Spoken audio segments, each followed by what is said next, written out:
भास्कर जाधव यांची पत्रकार परिषद सुरू आहे, थेट जाऊयात. माझ्या कार्यालयाचे एकंदरीत स्वरूप हे बघितल्यानंतर मी उद्धव बाळासाहेब ठाकरेंच्यावर नाराज आहे की नाही हे जे कोण आरोप करतात त्यांना जर कळलंच नसेल किंवा कळणारच नसेल तर त्याबाबत मी वारंवार खुलासा करून काही फायदा होणार नाही. स्थानिक स्वराज्य संस्थांच्या निवडणुका या शिवसेनेसाठी यावेळी महत्वाच्या आहेत. एकूण राजकीय परिस्थिती पाहता अशा वेळेस तुमच्याकडे मध्यंतरी विदर्भाची जबाबदारी देण्यात आलेली होती. आता तुम्ही सिंधुदुर्गची पासून दौरा करणार असं म्हणताय. एकंदरीत पक्षाने तुमच्यावर संपूर्ण कोकणची जबाबदारी द्यावी असं वाटतंय का? किंवा काय द्यावं काय देऊ नये पक्षानं हे पक्षाला मी सांगणारा कोण आणि पक्षाने द्यावं की न द्यावं हे पक्षाने ठरवायचं. परंतु कालच माझे सहकारी माजी आमदार वैभव नाईक यांचं माझं बोलणं झालं. तिथे आमचे संदेश पारकर आणि त्यांचं माझं बोलणं झालं.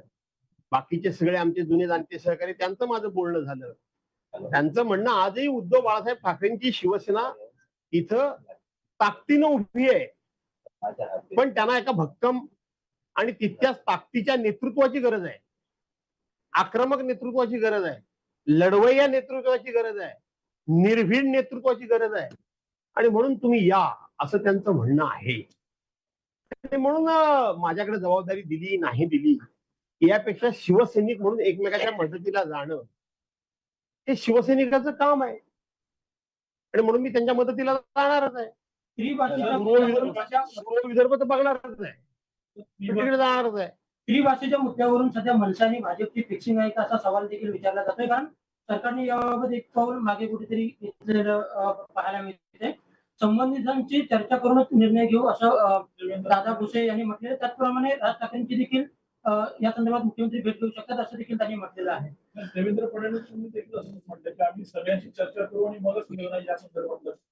देवेंद्र फडणवीसांसारखा चलाक माणूस या महाराष्ट्रामध्ये शोधून सापडणार नाही. तो चांगल्या अर्थानं की वाईट अर्थानं तो अर्थ तुम्ही लावा. मागच्या वेळेलाच त्यांनी सांगितलं होतं की आम्ही कुठलीही मराठी भाषेची तिसरी भाषा म्हणून जबरदस्ती करणार नाही, लादणार नाही, हे सांगितलं होतं. त्यानंतर दादा भुसे जे ते शिक्षण मंत्री आहेत त्यांनी सांगितलं की आम्ही तो विषय मागे घेतला. आम्ही आता मराठी भाषा ही तिसरी भाषा म्हणून कंपल्सरी जी करणार होतो ते आम्ही करणार नाही असं सांगितलं. गेल्या 8-10 दिवसात काय झालं, कोणाकोणाच्या गाठीभेटी झाल्या मला माहित नाही, मी विचारतोय तुम्हाला. आणि अचानकपणे हा मराठी भाषेचा मुद्दा राज्याच्या मुख्यमंत्र्यांनी समोर आणला. महाराष्ट्राला कळतं महाराष्ट्र एवढा आंधळा नाहीये, महाराष्ट्र एवढा दुधखुळा नाहीये.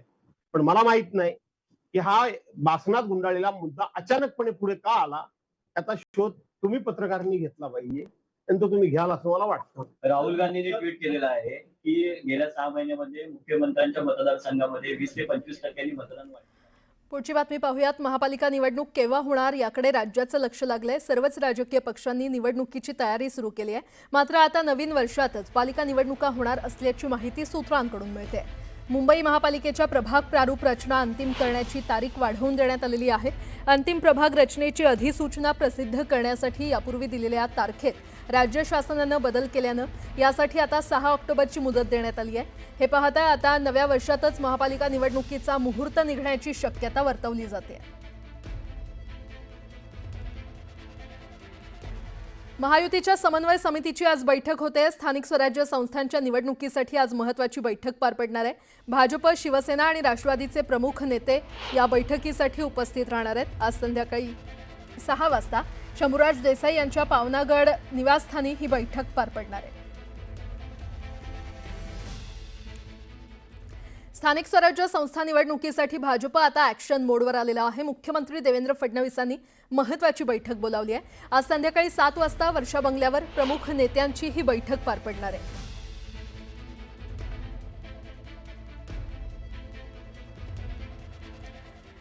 मनसेच्या केंद्रीय समितीची आज शेवटची बैठक आहे. बैठकीमध्ये दक्षिण मुंबईच्या मनसेच्या स्थितीचा आढावा घेतला जाणार आहे. मुंबई मनसेचे अध्यक्ष संदीप देशपांडे यांच्यासह केंद्रीय समितीचे सर्व नेते बैठकीत उपस्थित असतील.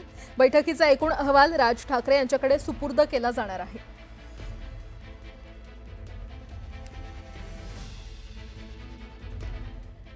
त्रिभाषा सूत्रासंदर्भात मुख्यमंत्री देवेंद्र फडणवीस यांच्या वर्षा निवासस्थानी सोमवारी महत्त्वाची बैठक पार पडली।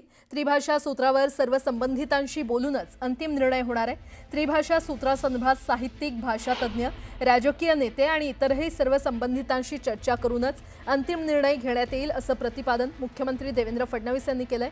उपमुख्यमंत्री एकनाथ शिंदे, शालेय शिक्षण मंत्री दादा भुसे, राज्यमंत्री डॉक्टर पंकज भोयर आणि शिक्षण विभागातील अधिकारी यावेळी उपस्थित होते।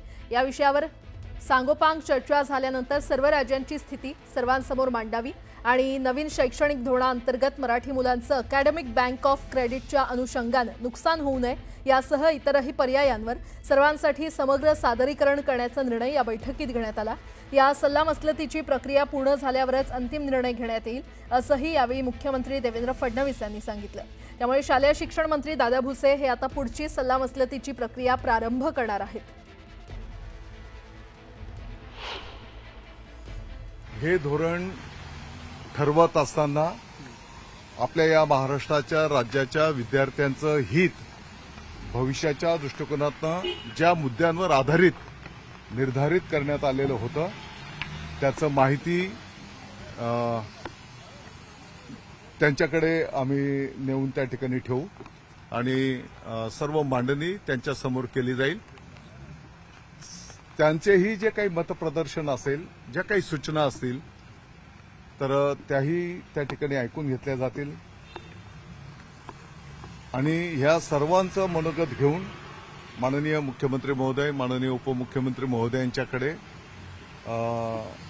लवकरात लवकर ते आम्ही नेऊ आणि या संदर्भातला निर्णय त्या ठिकाणी फायनल केला जाईल। कसल्या बैठका घेताय? काल म्हणे एक बैठक झाली। अरे बैठका कसल्या घेताय हिंदीवर? एक आदेश काढा आणि संपून टाका विषय। बैठका घेत सुटले, वातावरण बिघडवत आहेत, बैठका घेतात। ही आज एक बैठक, मग या नेत्याला भेटणार त्याच्याबरोबर बैठक हिंदीवर, मग त्या 4 नेत्यांना बोलणार त्याच्याबरोबर बैठक। तुम्हाला काय दाखवायचं आहे? महाराष्ट्रात मराठी भाषेची तुम्ही जास्त अवहेलना करताय अशा बैठका घेऊन। आतापर्यंत मराठी भाषेसाठी, मराठी माणसासाठी एकतरी बैठक तुम्ही घेतलीत का देवेंद्र फडणवीस आणि एकनाथ शिंदे? सांगा ना मला। वारीसंदर्भात आक्षेपार्ह विधान करणाऱ्या अबू आझमींना अखेर उपरती झाली आहे। त्यांनी ट्विटच्या माध्यमातून पोस्ट करत माफी मागितलेली आहे। दरम्यान माझ्या वक्तव्याचा विपर्यास केला गेला, या वक्तव्यामुळे धार्मिक भावना दुखावल्या गेल्या असतील तर मी माझे शब्द परत घेतो। कुणाच्याही भावना दुखावण्याचा माझा हेतू नव्हता असं देखील अबू आझमी म्हटलेत। तर माझे वक्तव्य मुस्लिम समाजावर होणाऱ्या अन्यायासंदर्भात होतं असं अबू आझमी म्हणाले।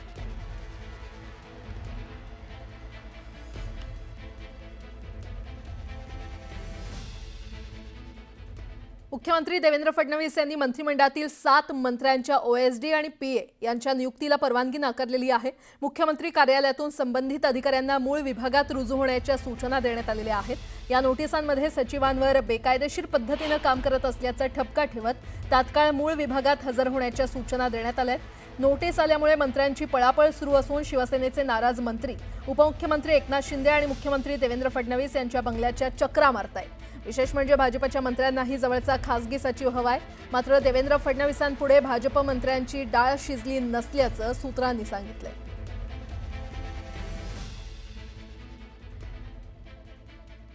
तर स्टाफ नियुक्ती वादावर आता न्यूज 18 लोकमतनं काही सवाल उपस्थित केलेत।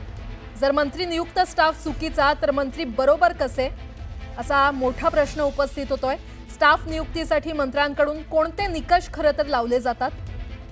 स्टाफ नियुक्ती उपलब्ध अधिकाऱ्यातून किंवा त्याची जबाबदारी कुणाची, हा देखील एक प्रश्न आहे। मंत्र्यांच्या नजरेमध्ये काम करणारे अधिकारी अचानक चुकीचे कसे ठरतात? खरं तर हा देखील प्रश्न आता उपस्थित होतोय।